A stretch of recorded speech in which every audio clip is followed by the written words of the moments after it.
Hey guys, Dylan from Noble Records coming at you with another video. I just wanted to shoot a video out there of some of the mistakes I see a lot of novice collectors make and even experienced collectors make. These are some mistakes, some of them times I still make these. So I thought I would kind of give you guys some insight on things I regretted, and so you wouldn't have to live out those mistakes. Maybe you can learn from them. A lot of this is moments to where I look back and I think, so stupid. What was I thinking when I did that? Why did I do that? Just kick myself over these things. So I thought I would just do a 7 deadly sins of record collecting. So, these aren't really in any particular order, but I have 7 of them for you. So the first one I almost didn't put on the list because it does sound ridiculous, but when I look back at times to where I was like, man, what was I thinking? One of the main things is not buying a record that I should have.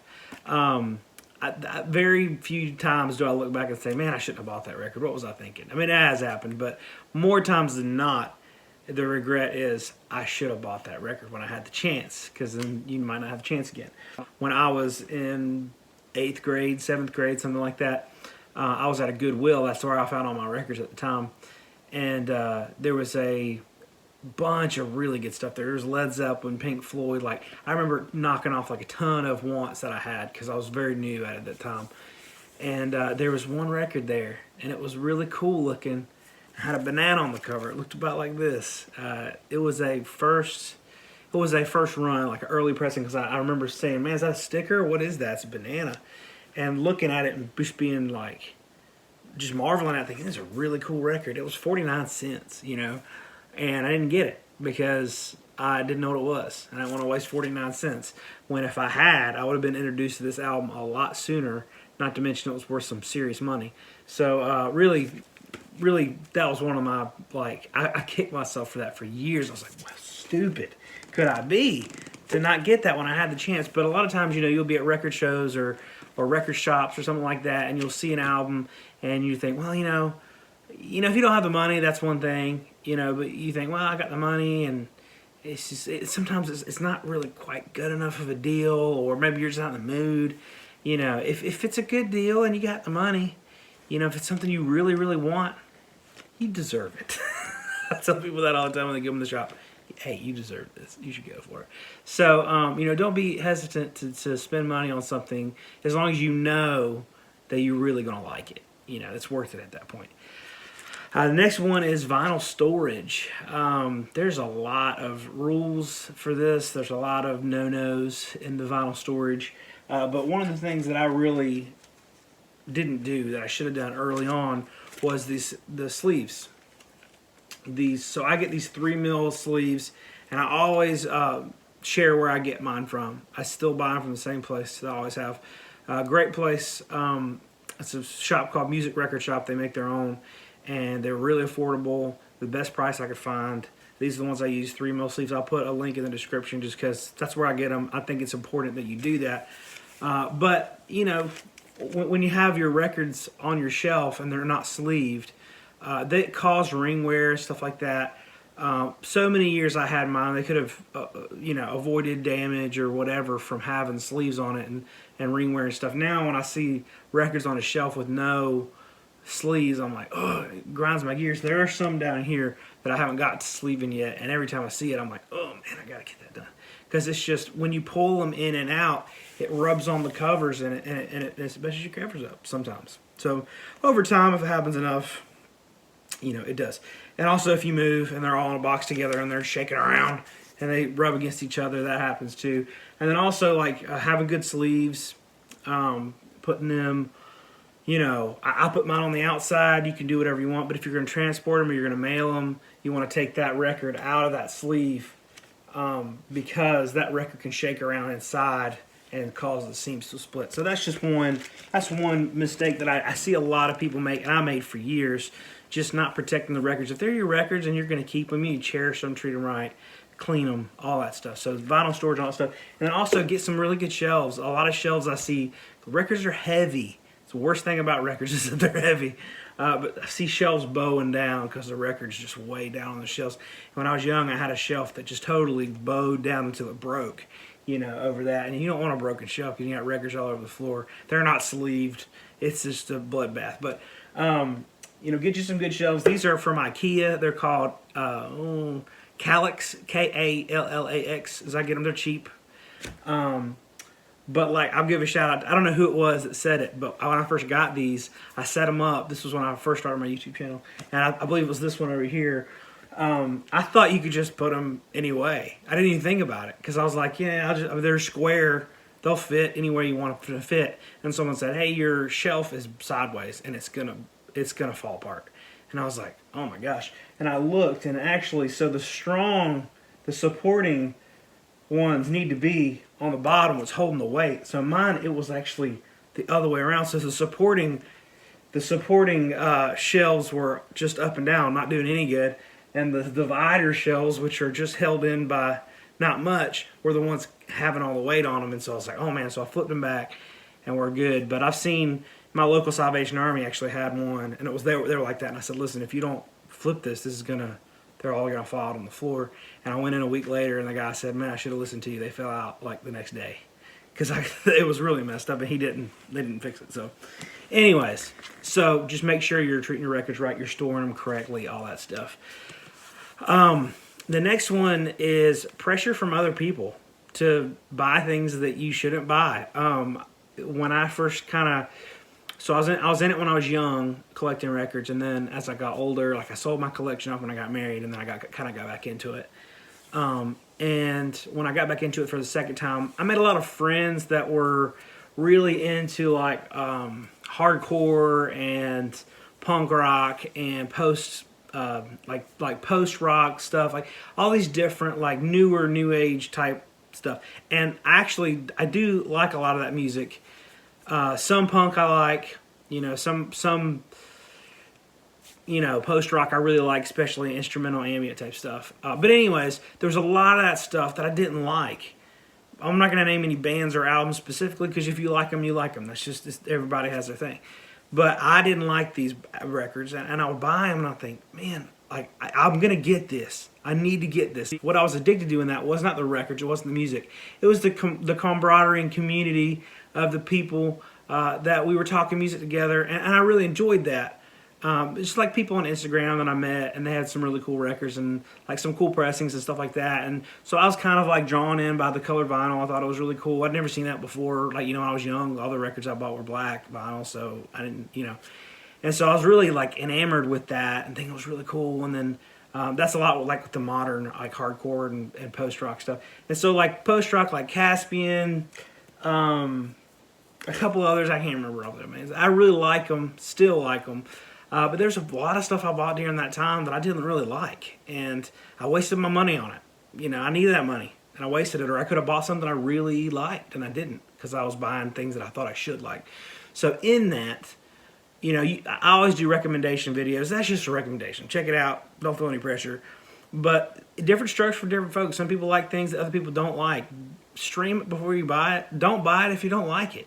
If you find a genre of music that you really like if it's, for me, it's psych. I love prog, and I also love singer, songwriter, stuff like that. So I find those genres that I really like, and I just go down the rabbit hole. I just head first go down the rabbit hole and just love it, And so you need to find the things that you really like and let it kill you. Just go down the rabbit hole. Love it, but don't be pressured by other people to like things that you don't like.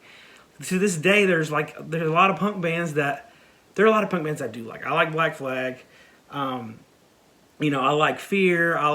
There's a lot of punk bands I like. But there's a lot that I don't like. And I don't know that I'll ever like. There may be a day I do. But I don't need to be hard on myself about everybody else likes them. I should like them. Music's different for everybody. That's all I'm saying. So that's pressure from others. Number 4 is quantity over quality. So early on, I was all about getting as many records as I could. Like when I started getting into buying and selling, and I went through this one deal where I bought 40,000 records. And my wife is a saint because she let me do it, and she didn't complain about it at all. We didn't have kids at the time. And literally my house was wall-to-wall records. There was a maze to get to each room, and everything was records. Like there was like a cutout to go to the refrigerator or to the bathroom, but like literally floor to ceiling boxes of records, the entire house. It was unbelievable.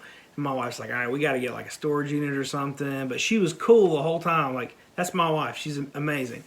And you guys have seen on the channel just like me having her on. She's awesome. But I spent, sure, I get a lot of records for a pretty good deal, but I would rather have 10 really, really, really good records that I love, that I want to listen to all the time, than 100 records that are okay. So, if you're going to spend, if you walk into a record store and you're like, hey, I got $100 to spend, or I got $50 to spend, don't go for a bunch of $2 or $3 or $4 or $5 albums unless that's what you like. But if there's a $50 album that you really like, down the road it would be better to buy something that you really like than 3 or 4, 5, 6 records that are kind of okay. So that would be one mistake that I really made for a long time, of just like going and trying to get as much as I can, because then at a certain point you have so much stuff you're like, I don't even know what to listen to, and none of it's really even that good, and nobody wants it. So go buy things, spend money on less records, because you got the rest of your life. There's no rush. So, but I would say just strive for quality over quantity. The next one is overpaying for reissues. A lot of the times, a lot of these mistakes can happen, at record stores or record shows or whatever. When you see a record and you're like, oh gosh, this record's $12. This is a great deal. I've seen it happen 1,000 times, and it's happened to me before. And kind of getting in a rush or getting distracted and saying, that's a great deal, it's a good condition, I'm going to buy it. And then you get back and you realize, oh, this is a reissue. This is not really worth as much as I thought. This is not a really good investment. So I would encourage you to check it, make sure that you know what you're getting. And sometimes, reissues can be deceiving, and sometimes they can be great. But I'm just saying, like, if you go somewhere and you think you've got an original press of something, check it twice. Make sure you got, I've rushed through and bought reissues before. I'm like, man, what was I thinking? I thought for sure that was the first press. And if I had taken a little bit more time to look, I would have known. So that's just kind of rushing through, which really goes into the next one. The next one is one of the worst ones. This is the biggest one right here. I think the biggest one, and that is condition. Looking at records is exciting. All right, I've been to 1,000 times this happened to me, to where I've been grabbing records and I might not check condition on all of them, and the one I don't check the condition on is going to be the one that's got just a big old scratch on it, or it's got blown out scene split or something wrong with it, or it's got the wrong disc in there. That happens sometimes. But when you're digging and you're looking, take time. I cannot stress this enough. This is huge, that you take time to check and make sure that you know what you're getting. Sometimes, like, I'll go to a record store and I'll be like, man, this record's $5. Why is it $5? This should be $20. And I pull it out and look, and there's a big old scratch on it. I'm like, well, I get it. But so sometimes if something's cheap, it might be because it's got a big scratch on it. And if you have a sensitive sound system like I do, that's a no-go. It's worthless to me. So make sure that the condition is good. One of the biggest problems that I find with condition, and the most deceiving things with condition, is warps. Sometimes it can have a warp on it. You pull out that record and you look at the vinyl, you're like, looks great to me. It's clean. Sometimes it can have a warp on it, and the seller not even know. If they haven't listened to it, they might not know.